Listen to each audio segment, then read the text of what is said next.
कहानी के शुरू होते ही दिखाया जाता है कि एक आदमी एग यॉक के अंदर ग्रीन कलर का लिक्विड इंजेक्ट कर रहा है, जिसके फौरन बाद वो एग यॉक 1 से 2 हो जाती है। सीन कट होता है और हमें दिखाया जाता है कि कुछ लोग एलिजाबेथ स्पार्कल नाम का एक स्टार बना रहे हैं। असल में एलिजाबेथ एक बहुत ही खूबसूरत मॉडल है और एक शो की होस्ट। ऐसे तक लोग इस स्टार के पास आकर सेल्फीज लेते थे, लेकिन फिर आहिस्ता आहिस्ता लोगों का स्टार से ध्यान हटता चला गया और ये स्टार टूट गया। किसी ने इसे ठीक भी नहीं किया, जो ये साफ जाहिर कर रहा था कि लोगों का एलिजाबेथ स्पार्कल के अंदर से इंटरेस्ट खत्म होता जा रहा है। फिर सीन कट होकर हमें एलिजाबेथ स्पार्कल को दिखाया जाता है, जिसकी आज 50वीं साल गिरा है। अब वो बूढ़ी हो चुकी है, लेकिन अभी तक वो उसी शो को होस्ट करती है। अपने शो की शूटिंग के बाद जब एलिजाबेथ वॉशरूम में जाने लगी तो उसे पता चला कि लेटेस्ट वॉशरूम किसी वजह से बंद था, इसलिए वो मेल वॉशरूम में चली गई, जहाँ पर शो का डायरेक्टर भी आ गया। वो फोन पे किसी से बात कर रहा था कि अब एलिजाबेथ पहले जैसी नहीं रही। एलिजाबेथ की वजह से जहाँ पहले उन्हें रेटिंग्स बहुत हाई मिलती थी, अब उनकी टीआरपीस गिरती जा रही है और मुझे अब एलिजाबेथ को रिप्लेस करना है। मुझे कोई नई, जवान और खूबसूरत लड़की चाहिए अपनी शो के लिए। ये सुनकर एलिजाबेथ बुरी तरह टूट गई। उसे अपनी जिस खूबसूरती पे घमंड था, आज वो खत्म हो गई थी। वो होश से अपने आप को शीशे में देखती रही, जहाँ बहुत सारी झुर्रियां आ गई थी। ढलती जवानी का उसे दुख तो था ही, लेकिन अब उसे एक दुख ये भी था कि उसे शो से निकाला जा रहा था। एलिजाबेथ ऐसे सब कुछ नहीं छोड़ सकती थी। वो पहले डायरेक्टर से मिलने के लिए जाती है, जहाँ डायरेक्टर बताता है, देखो एलिजाबेथ, मैं तुम्हारी कोई मदद नहीं कर सकता क्योंकि मेरा शो चलता है लोगों से और मैं लोगों को वो देना चाहता हूँ जो उन्हें चाहिए, कितनी खूबसूरती, और वो अब तुम में नहीं रही। डायरेक्टर की बातों ने एलिजाबेथ को बुरी तरह तोड़ दिया था। वो होटल से निकल तो गई, लेकिन ड्राइव करते हुए डायरेक्टर की बातें उसके कानों में गूंज रही थी और बस पे इसी सब में उसका ड्राइविंग से ध्यान हट जाता है और सामने से आती हुई गाड़ी उसकी गाड़ी को बुरी तरह क्रैश कर जाती है। और हैरानकुन तौर पे पता चलता है कि एलिजाबेथ को इतने बुरे एक्सीडेंट में एक खराश भी नहीं आई थी। ये उसकी अच्छी किस्मत ही थी। खैर, एलिजाबेथ को डॉक्टर ने हॉस्पिटल से डिस्चार्ज तो कर दिया, लेकिन अब वो फूट फूट के रोने लगी क्योंकि उसने रास्ते में बिलबोर्ड से उतरती हुई अपनी पिक्चर्स देख ली थी। देखने को मिलता है कि यहाँ पे एक नर्स उसकी रीढ़ की हड्डी चेक करता है और फिर उसे उसके कपड़े दे देता है। एलिजाबेथ अब जैसे ही हॉस्पिटल से बाहर निकली तो उसे फील हुआ कि नर्स ने उसकी कोट में कोई मैसेज छोड़ा था। मैसेज में लिखा था कि इसने मेरी लाइफ बदल दी, और इसी के साथ एक ड्राइव भी थी जिसपे लिखा था द सब्सटेंस। एलिजाबेथ घर आती है और आते ही उस ड्राइव को चलाती है, जिसमें द सब्सटेंस नाम की एक फ्लूइड के बारे में इंफॉर्मेशन दी जा रही थी। ये सब्सटेंस एक जादुई सब्सटेंस था और ये सब्सटेंस किसी भी बुरे इंसान को उसका एक नया और जवान वेरिएंट दे सकता है। इसे सब्सटेंस फ्लूइड के साथ एक और भी फ्लूइड मिलने वाला था, जो दोनों वेरिएंट्स यानी ओल्ड बॉडी और न्यू बॉडी को एक साथ जोड़ के भी रखता। ये काम इतना आसान तो नहीं था, लेकिन बहुत ज्यादा मुश्किल भी नहीं था। जो इंसान इस सब्सटेंस को यूज करता, उसके लिए हर 7 दिन में अपने दोनों वेरिएंट्स को एक्टिवेट करना जरूरी था और नए वेरिएंट यानी जवान बॉडी को स्टेबलाइज रखने के लिए हर रोज उस नई बॉडी को एक इंजेक्शन लगाना है उस खास सब्सटेंस का, जो पुरानी बॉडी के रीढ़ की हड्डी से निकलेगा। जब एक वेरिएंट यानी एक बॉडी एक्टिवेट रहेगी, उस टाइम पर दूसरा वेरिएंट यानी दूसरी बॉडी बेहोश रहेगी। एलिजाबेथ को पहले पहले तो ये सब झूठ लगा। उसने इस फ्लैश ड्राइव को ही एक झूठ समझकर डस्टबिन में फेंक दिया, लेकिन रात को फिर उसे ब्रेक डाउन फील हुआ। उसे अपने घर पे लगी अपनी जवानी की तस्वीरें डिस्टर्ब करने लगी और तब उसे जुनून में आकर उस नंबर पे मैसेज कर दिया कि मुझे वो सब्सटेंस ऑर्डर करना है। दूसरी तरफ जो कोई भी बात कर रहा था, उसने ज्यादा एलिजाबेथ से बात नहीं की, बस एलिजाबेथ से उसका एड्रेस पूछा और फिर उसे एक खास एड्रेस बताते हुए कॉल काट दी। अगली सुबह दिखाया जाता है कि एलिजाबेथ न्यूज़पेपर पढ़ रही थी, जहाँ पर उसे एक एड दिखी जो उसी की कंपनी ने लगाई थी। एलिजाबेथ को रिप्लेस करने के लिए एक नई मॉडल के इंटरव्यू के लिए ये एड चल रही थी, जिसे देखकर वो और भी ज्यादा उदास हो गई।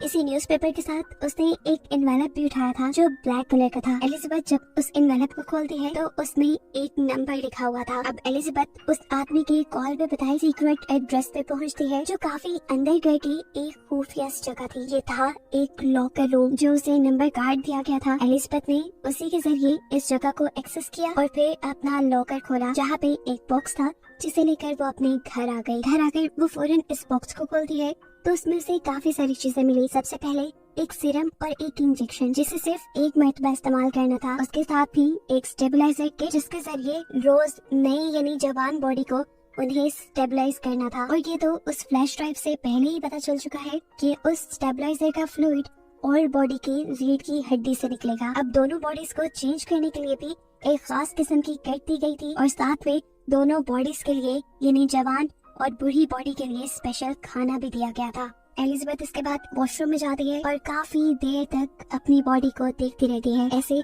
जैसे वो फैसला न कर पा रही हो कि उसे ये करना भी चाहिए कि नहीं। फिर कुछ सोचने के बाद उसने वो ग्रीन फ्लूइड यानी वो सब्सटेंस अपने अंदर इंजेक्ट कर लिया। इंजेक्शन लगाने की कुछ देर तक तो एलिजाबेथ को कुछ नहीं हुआ, लेकिन फिर कुछ देर बाद उससे बहुत ज्यादा दर्द हुआ, इतना कि उसकी आंखें फटने लगी। उसकी आंखों में हमने उसके आईबॉल्स को डबल होते देखा और फिर अगले ही सेकंड उसकी कमर फटने लगी, जहाँ से एक नई और जवान लड़की निकल कर बाहर आई। ये एलिजाबेथ का नया वर्जन था, एक नई जवान बॉडी जो पिछली बॉडी के अंदर से निकली थी। एलिजाबेथ के इस नए वर्जन ने अपने आप को शीशे में देखा और काफी देर तक तो उसे यकीन ही नहीं आया कि जो उसने यूज किया था वो काम कर गया। वो इतनी खूबसूरत और जवान बन गई कि जैसा उसने सोचा भी नहीं था। काफी देर तक अपनी खूबसूरती देखने के बाद अब वो एलिजाबेथ के पुराने वर्जन यानी पुरानी बॉडी की कमर पे टांके लगाती है, जिसे फाड़ कर वो बाहर निकली थी। इसके बाद वो अपनी पुरानी बॉडी को जिंदा रखने के लिए एक फूड बैग उसके साथ अटैच कर देती है, जो कंपनी ने ही उसे दिया था। आज पूरी रात उसने अपनी खूबसूरती को एंजॉय किया। सुबह जब वो उठी तो उसके नाक से खून आ रहा था कि देखकर वो परेशान हो गई और उसे याद आया कि उसे तो एक एक्टिवेटेड किट भी दी गई थी और उसे बताया गया था कि हर रोज नई बॉडी को यानी जवान बॉडी को एक्टिव रखने के लिए पुरानी बुरी बॉडी की रीढ़ की हड्डी से उसे सब्सटेंस निकाल कर अपने अंदर इंजेक्ट करना है। इसीलिए वो फौरन पुरानी बॉडी की रीढ़ की हड्डी से सब्सटेंस निकालना शुरू कर देती है और ये इंजेक्शन लगाने के बाद वो बिल्कुल नॉर्मल हो चुकी थी। इस नए वर्जन की खूबसूरती पहले से कहीं ज्यादा थी, इसीलिए वो तैयार होती है और उसी शो के ऑडिशन के लिए जाती है जहाँ से उसे निकाल दिया गया था। वहाँ एलिजाबेथ की खूबसूरती देखकर सभी लोग दंग रह गए और डायरेक्टर ने भी फौरन एलिजाबेथ को सिलेक्ट कर लिया। एलिजाबेथ ने यहाँ अपना नाम सू बताया था। इंटरव्यू में सिलेक्ट होने के बाद सू को याद आता है कि उसे तो हर हफ्ते अपनी बॉडी चेंज भी करनी है, जिसके लिए वो बहाना बनाते हैं कि मेरी मॉम बीमार है और मुझे हर हफ्ते अपने गांव जाना पड़ता है अपनी मॉम का ख्याल रखने के लिए। डायरेक्टर बिना कुछ सोचे समझे उसके हफ्ते में ये छुट्टियां लेने वाली शर्त भी मान चुके थे। फाइनली सू को ये जॉब मिल गई थी और वो इस जॉब को बहुत एंजॉय कर रही थी। जो इस नई बॉडी से उसे खूबसूरती मिली थी, उसे शो ऑफ करके उसने बहुत जल्दी बहुत ही फॉलोअर्स बना लिए थे और देखते ही देखते उसके बिलबोर्ड्स, उसके एड पूरे शहर में चलने लगे थे। और अब पूरे 6 दिन भी गुजर गए थे एलिजाबेथ को इस नई बॉडी में आए और आज 7वां दिन था। ये नहीं बॉडीज शिफ्ट करने का दिन था कि नहीं, अब पूरे 1 हफ्ते के लिए एलिजाबेथ का पुराना वर्जन यानी पुरानी बॉडी एक्टिव रहेगी। बॉडी शिफ्ट करने के बाद एलिजाबेथ अपनी नई बॉडी के साथ फूड अटैच करती है और फिर अपने ऑफिस यानी अपने शो पे जाती है, जहाँ डायरेक्टर उसे उसके पैसों के बदले एक गिफ्ट देकर और उसकी काफी सारी बुराइयां करके उसे ऑफिस से निकाल देता है, जिसकी वजह से घर आकर उसे काफी बुरा लग रहा था। खैर अब अगला दिन आ जाता है। एलिजाबेथ को न्यूज़पेपर पढ़ते हुए एक एनवेलप मिला उसी कंपनी का जहाँ से उसने वो सब्सटेंस लिया था। इस एनवेलप के अंदर मैसेज था कि उसकी नई रिफिल किट आ चुकी है और एलिजाबेथ अब अपना कोट शर्ट पहनकर वो किट ले आती है। अब 7 दिन पूरे हो जाते हैं और एलिजाबेथ सो में बदल जाती है, यानी वो अपनी नई बॉडी को एक्टिव कर लेती है। अब इस नई बॉडी ने तो दुनिया के सारे मजे लेने थे, ऐसे में वो कभी घर पे होती कभी ना होती, उसकी सच्चाई खुल भी सकती थी। इसलिए उसने फैसला किया कि वो अपने घर की एक दीवार तोड़कर एलिजाबेथ की पुरानी बॉडी को वहाँ छुपा कर रखेगी। सू की इस खटर पटर से इतना शोर हो रहा था कि उसके नेबर्स भी परेशान होने लगे और जब एक नेबर आकर उससे कंप्लेन करने लगा तो सू की खूबसूरती को देखकर वो कंप्लेन भी नहीं कर पाया। उल्टा उसने बोला, अगर कोई मदद चाहिए हो मुझे बुला लेना, मैं पास में ही रहता हूँ। लेकिन सू तो सीक्रेट काम कर रही थी, किसी की मदद उसे चाहिए नहीं थी, इसीलिए बड़े नखरेले अंदाज में उसने अपने नेबर के मुंह पे ही दरवाजा बंद कर लिया और फिर वो अंदर आई और कई घंटे लगाकर उसने अपना काम पूरा कर लिया। यानी उसने अपने घर के अंदर ही एक खुफिया कमरा बना लिया जिसके अंदर उसने एलिजाबेथ की पुरानी बॉडी छुपा दी। अब क्योंकि एलिजाबेथ की जगह सू ने ले ली थी और सू मशहूर होने वाली थी, इसलिए उसने एलिजाबेथ की सारी जवानी की फोटोज भी उसी के साथ छुपा दी। एलिजाबेथ को अपनी इस नई बॉडी में इतना मजा आ रहा था कि इस सब में वो भूल ही गई कि आज शिफ्टिंग का दिन था। उसकी पुरानी यानी एलिजाबेथ वाली बॉडी का खाना खत्म हो रहा था और आज उसे अपनी बॉडी शिफ्ट करनी थी। सो अपने एक दोस्त को घर भी ले आती है। घर आकर जब वो अपने काम में बिजी थी तो एकदम से उसे अपने नाक से खून बहता फील हुआ और अजीब उसकी बॉडी में सनसनाहट शुरू हो गई। वो समझ गई कि अब उसकी बॉडी शिफ्ट करने का टाइम है, लेकिन बॉडी शिफ्ट करने के बजाय उसके दिल में लालच आ गया। उसने कुछ और ज्यादा देर अपनी इस नई बॉडी में रहने का फैसला किया और एलिजाबेथ की बॉडी से सब्सटेंस निकाल कर अपनी बॉडी में इंजेक्ट कर लिया, जिससे वो तो ठीक हो गई। लेकिन एलिजाबेथ की बॉडी के साथ क्या होगा ये आगे पता चलेगा। 7 दिन और सो ने ऐसे ही गुजारे और फिर बॉडी शिफ्ट की। जब वो एलिजाबेथ वाली बॉडी में आई तो उसने देखा कि उसकी एक उंगली गल चुकी थी और ये सरासर उसकी लापरवाही की वजह से हुआ था। यदि उसने वक्त पे अपनी बॉडी स्विच नहीं की थी। एलिजाबेथ अब टेंशन में कंपनी में कॉल करती है और उनसे पूछती है कि मैंने अपना एक साइकिल मिस कर दिया, मैंने अपनी बॉडी स्विच नहीं की जिसकी वजह से मेरी एक उंगली खराब हो गई है, इसे ठीक करने का क्या सोल्यूशन है। तब कंपनी ने जवाब दिया इसका कोई हल नहीं, जो हो गया सो हो गया। और ये सुनकर वो बहुत ज्यादा डर गई। कंपनी ने उसे बताया कि तुम 2 नहीं हो, तुम हो एक ही बॉडी से निकली है तुम्हारी वो नई बॉडी भी, इसीलिए तुम्हें ध्यान रखना होगा। एलिजाबेथ अब अपनी नई रिफिल किट लेने के लिए आई। अपनी रिफिल लेने के बाद वो एक रेस्टोरेंट में गई जहाँ पर उसे एक बूढ़ा आदमी नजर आया जो उससे अजीबोगरीब बातें करने लगा था। एलिजाबेथ ने नोट किया कि उसके हाथ में बिल्कुल वैसा ही निशान है जैसा हॉस्पिटल में नर्स के हाथ पे उसने देखा था। यानी ये उस नर्स का पुराना बूढ़ा वर्जन था। ये बूढ़ा आदमी उससे पूछता है क्या तुम्हारी नई बॉडी ने तुम्हें खाना तो नहीं शुरू किया। ये सुनकर वो घबरा गई और वहाँ से उठकर भाग निकली। एलिजाबेथ अब अपने घर आ जाती है। वो इस पुराने वर्जन में भी खुश रहना चाहती थी, इसीलिए उसने अपने एक दोस्त को कॉल की मिलने के लिए। वो बहुत ही प्यारा तैयार हुई, उसने बहुत प्यारे कपड़े पहने और बिल्कुल सू जैसा यानी अपने नए वर्जन जैसा मेकअप किया। तैयार श्यार होकर वो बाहर निकलने ही वाली थी कि उसे बाहर लगे हुए शो के पोस्टर्स नजर आ गए, जो देखते ही उसका सारा कॉन्फिडेंस लूज हो गया और उसने अपने मेकअप, अपना बाल सब कुछ उलझा लिया। वो अब पागल होने लगी थी। अपनी डिप्रेशन के चलते वो बहुत ज्यादा खाना खाती है और फिर सो जाती है। दिन का टोकर हमें दिखाया जाता है कि अब एलिजाबेथ ने बॉडी स्विच कर ली थी और ये टाइम था उसके शो का। एलिजाबेथ अब डांस कर रही थी, यानी अपनी शो की शूटिंग कर रही थी। तभी अचानक उसके लोअर बॉडी पर हम्प आ जाता है, जिसे देखते ही वो कंफ्यूज होकर शूटिंग छोड़कर वॉशरूम में चली जाती है। उसने इस हम्प को स्क्रॉल करते हुए अपने बेली बटन से जब बाहर निकाला तो उसे पता चला ये एक चिकन था जो रात में एलिजाबेथ ने कहा था। ये देखते ही वो बहुत ज्यादा डर गई और उसकी आंख खुल गई। पता चला ये सब एलिजाबेथ का एक ख्वाब था। सुबह होने पर अब सच में उसने अपनी बॉडी स्विच की और अपने शो के लिए चली गई। लेकिन वहाँ जाते ही वो ये देखकर घबरा गई कि शो के लोग शूटिंग का सामान पैक कर रहे थे और उन्होंने उसे बताया कि अब से ये शो नहीं चलेगा। घबरा कर वो डायरेक्टर के पास गई तो डायरेक्टर ने उसकी परेशानी खुशी में बदल दी, ये कहते हुए कि अब वो ये आम सा शो नहीं करेगी बल्कि वो तो न्यू ईयर ईव होस्ट करेगी। ये सुनते ही उसकी तो खुशी का ठिकाना ही नहीं रहा और उसने बिना कुछ सोचे समझे हाँ कह दी। हालांकि न्यू ईयर ईव वो दिन था जब उसे अपनी बॉडी स्विच करके एलिजाबेथ की बॉडी में जाना था। इस चीज की परवाह न करते हुए अब सू काफी दिन तक अपनी इस नए वर्जन में, इस नई बॉडी में ही रहती है और इसे एक्टिव करने के लिए एलिजाबेथ यानी अपनी पुरानी बॉडी से स्टेबलाइजर निकाल कर अपनी बॉडी में इंजेक्ट करती रहती है, जिसका असर एलिजाबेथ की पुरानी बॉडी पर हो रहा था। अब काफी दिन बाद जब सू ने अपने आप को स्विच किया तो देखा कि एलिजाबेथ बिल्कुल बूढ़ी हो चुकी थी उसके सीरम ज्यादा निकालने की वजह से। अब तो एलिजाबेथ अपनी हालत देखकर अब एलिजाबेथ को सू से नफरत होने लगी थी। वो अपने घर में लगी सारी सू की फोटोज को मारने लगती है, यहाँ तक कि वो अपने घर के उस मिरर को भी कवर कर देती है जहाँ सामने से सू के बिलबोर्ड्स उसे नजर आते थे। एलिजाबेथ बहुत परेशान थी। वो अब कंपनी में कॉल करती है और उनसे पूछती है कि क्या इस सब का कोई सोल्यूशन है, क्या मुझे वही बॉडी वापस नहीं मिल सकती जिस बॉडी के अंदर से मैंने नए वर्जन को यानी सू को निकाला था। कंपनी के आदमी ने बताया आपको पहले भी बताया गया था, जो हो गया सो हो गया, अब कुछ चेंज नहीं हो सकता। हाँ, लेकिन ये आपके हाथ में है कि अगर आप सब कुछ रोकना चाहें तो यहीं पर रोक सकती हैं और अब आपका ओल्ड वर्जन यानी आपकी एलिजाबेथ वाली बॉडी जिस कंडीशन में है उसके साथ आप अपनी पूरी उम्र गुजार सकते हैं। लेकिन ये एलिजाबेथ को मंजूर नहीं था।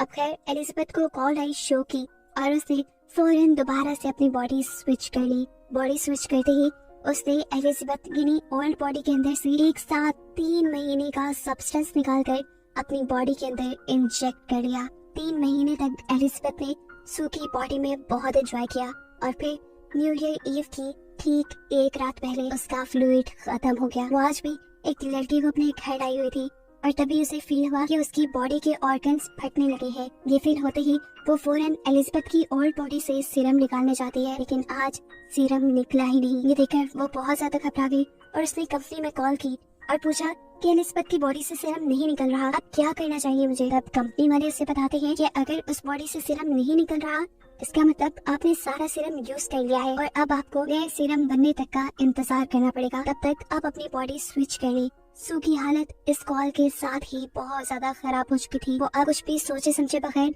अपनी बॉडी को स्विच करने लगती है और स्विचिंग की ये सारी आवाजें वो लड़का भी कमरे में सुन रहा था। उसे भी कुछ अजीब, कुछ गड़बड़ फील हुई, जिसे इन्वेस्टिगेट करने के लिए वो वॉशरूम में आया, लेकिन इस बुरी अजीब सी एलिजाबेथ ने फौरन वॉशरूम लॉक कर लिया, इससे पहले कि लड़का उसके इस भयानक रूप को देख पाता। देखने को मिलता है वो बहुत ही ज्यादा बूढ़ी हो चुकी थी और साथ ही साथ गंजी भी हो गई थी। उससे चलना फिरना सब मुश्किल हो रहा था। एलिजाबेथ अब बहुत ज्यादा घबरा चुकी थी। वो कंपनी में कॉल करती है और कहती है कि मैं सब कुछ यहीं पर रोकना चाहती हूँ। कंपनी वाले भी उसकी बात मान लेते हैं और उसे टर्मिनेशन फ्लूइड ले जाने को बोलते हैं। एलिजाबेथ की ये बॉडी बहुत ही भयानक दिख रही थी।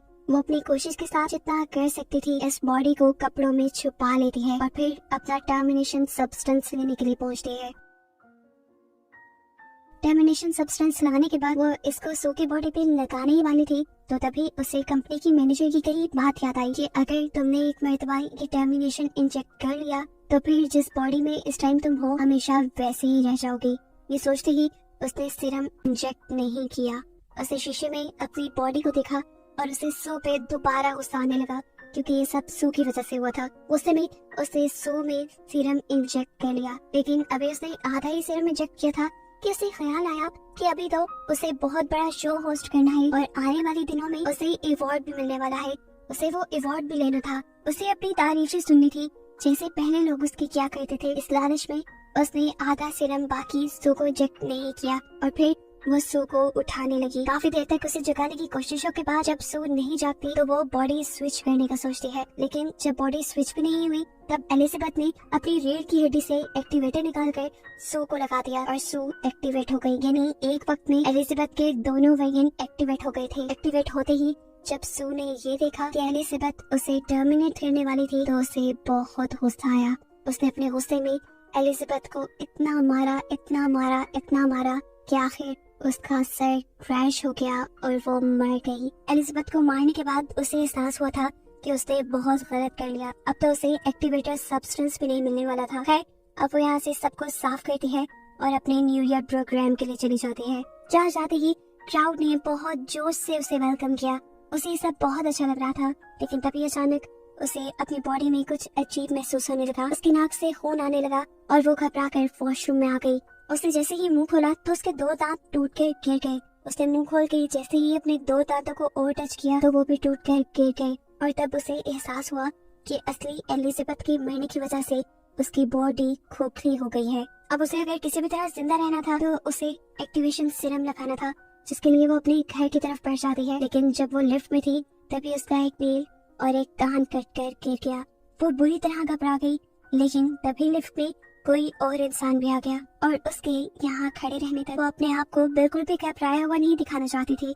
उसने बिल्कुल ऐसी एक्टिंग की जैसे कुछ भी ना हुआ हो और फिर जल्दी से वो अपने घर आ गई। अब सू जैसे ही जाकर एक्टिवेशन सीरम लगाती है तो कुछ नहीं होता। तब उसे याद आता है कि उसके पास तो सब्सटेंस भी रखा है जो उन्हें बस एक ही मर्तबा यूज करना था। उसने कुछ भी सोचे समझे बगैर ये सब्सटेंस अपने अंदर इंजेक्ट कर लिया और ये करते ही सू को बहुत ज्यादा दर्द हुआ। पहले की तरह उसकी बॉडी कमर से फटी और अंदर से एक सू और एलिजाबेथ का मिला जुला अजीब सा वेरिएंट बाहर निकल आया, जो दिखने में किसी भयानक खौफनाक मॉन्स्टर जैसा था। सू एक हाइब्रिड बन चुकी थी। उसकी दिमागी हालत इतनी खराब हो गई कि उसने एहसास नहीं किया अब वो क्या है, वो दुनिया के सामने जा भी सकती है कि नहीं। उसने अपने इस हाइब्रिड चेहरे के ऊपर ही सू की तस्वीर लगाई और अपने शो पे चली गई। जैसे ही वो स्टेज पे माइक के पास पहुंचती है, वहां जाकर उसके मुंह से फोटो गिर जाती है और सबको उसका भयानक हाइब्रिड चेहरा दिख जाता है, जो दिखने में बहुत क्रीपी था। सभी लोग उसे डरने लगे और उसे मॉन्स्टर कहकर उससे दूर भागने लगे। एलिजाबेथ को देखकर घबराते हुए अब एक आदमी बेसबॉल बैट से एलिजाबेथ के मुंह पे वार करता है, जिससे उसका मुंह कट के इधर उधर गिर जाता है और उसकी बॉडी से खून निकलकर पूरे स्टूडियो में फैल जाता है। सभी लोग घबरा कर वहाँ से चले गए और एलिजाबेथ की बॉडी अजीबोगरीब टुकड़ों में डिवाइड होते हुए किसी कीड़े की तरह रेंगते हुए वहाँ से बाहर निकल आई, जहाँ नीचे बिल्कुल एलिजाबेथ स्पार्कल का स्टार बना हुआ था। उसकी पूरी बॉडी खत्म हो चुकी थी और बस अब एलिजाबेथ का चेहरा ही अजीब हालत में उस स्टार के ऊपर लेटा हुआ था, जो आसमान की तरफ देखते हुए मुस्कुरा रहा था। और एकदम से वो भी फट कर यहाँ पे बस खून रह गया, जिस खून को अगली सुबह यहाँ पे काम करने वाले आदमियों ने साफ कर दिया। और बस यही दिखाते हुए ये कहानी यहाँ खत्म हो गई।